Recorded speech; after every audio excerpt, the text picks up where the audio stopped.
podcast. Thanks for having me. So why don't we start off with you just telling me a little bit about you and your background and what you do here at Sokal. Okay, perfect. So for the last 2 years before I joined Sokal, I worked with a data mining company. It's Auto Alert. And I was an international trainer and went all over the United States and Canada and trained dealerships. I would be there for 2 days, 4 days, however long that they needed me there, depending on how long it took to get that store off the ground and running on Auto Alert. Before that, I worked inside dealerships and all aspects of the stores. Awesome. So what do you do here at Sokal? So Sokal, I am one of the dealer process coaches. We go out to the dealerships and we train on different aspects of the dealership, whether it's being in your BDC department or data mining, for instance. Awesome. So you mentioned data mining, and I know that is a pretty popular software that a lot of dealerships are using nowadays. So I'm sure most of our listeners probably know what that is, but can you tell everybody what data mining is? Sure. So data mine takes a snapshot of the car that you're driving right now, and it lets us know where you're at, how many miles is on it, where you're at in your purchasing cycle of that vehicle. What a data mining tool does is it actually it shows us how we can put you into a brand new vehicle and possibly lower or keep your payments the same. Data mining also helps the salespeople with their customer retention as well. So it's a really great tool. The main thing is that dealers are having a hard time with the training aspect on it, teaching the salespeople on how to use it, where to use it, when to use it, and if they're not using it, it just goes to the wayside and they lose their ROI on it. How is it used at a dealership? Like, what's the process of how you would find that customer and, up them to a newer vehicle? Absolutely. So a customer comes into the service drive, or they could be at home when we're making the phone calls. The customer's information gets pulled through into the software, and we have a snapshot already of what the customer drives, how many miles are on it, depending on the last service visit or the current service visit, and it lets us know what we can put that customer in, what's on our lot right now with using our inventory that we have right now, right? Or another way a dealer uses it is instead of going to the auction, right? And they can get their help with their pre-owned inventory and get more cars off of the lane in your service lane to help with their used car inventory as well.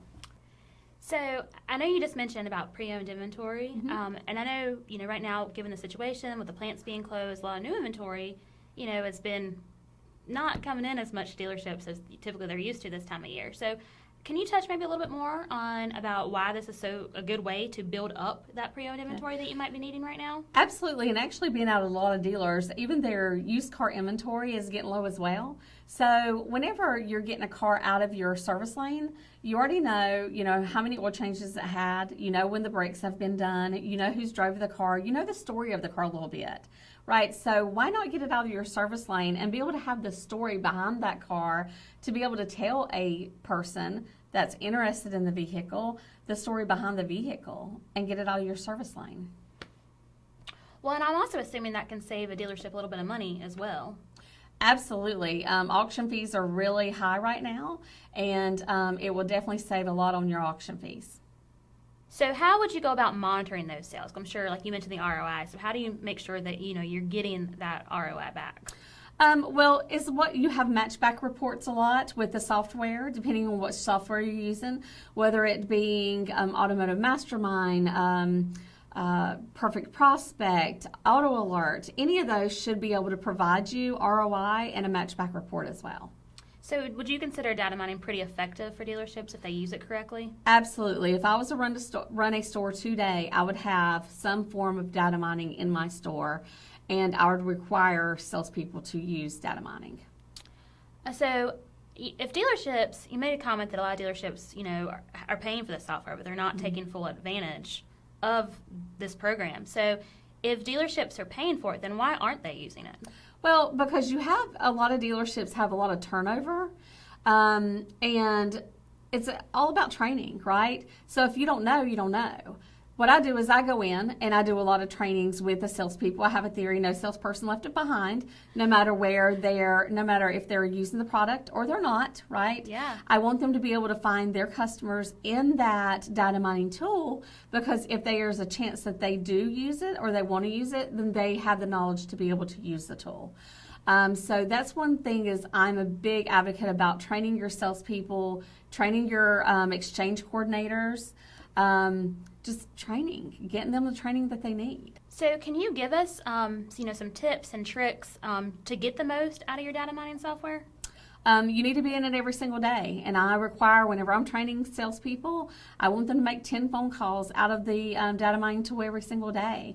And if you get 10 calls out of the data mining tool from your salespeople, then you're going to get deals out of it. So can you maybe give us like a real world example of like how a salesperson would use this when somebody comes into the dealership? Sure, absolutely. What kind of car do you drive? I have a Ford Escape. Okay.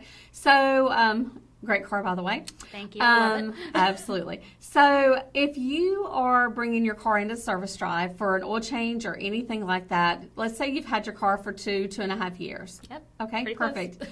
So what the service department does is they write you up in an RO, which is a repair order.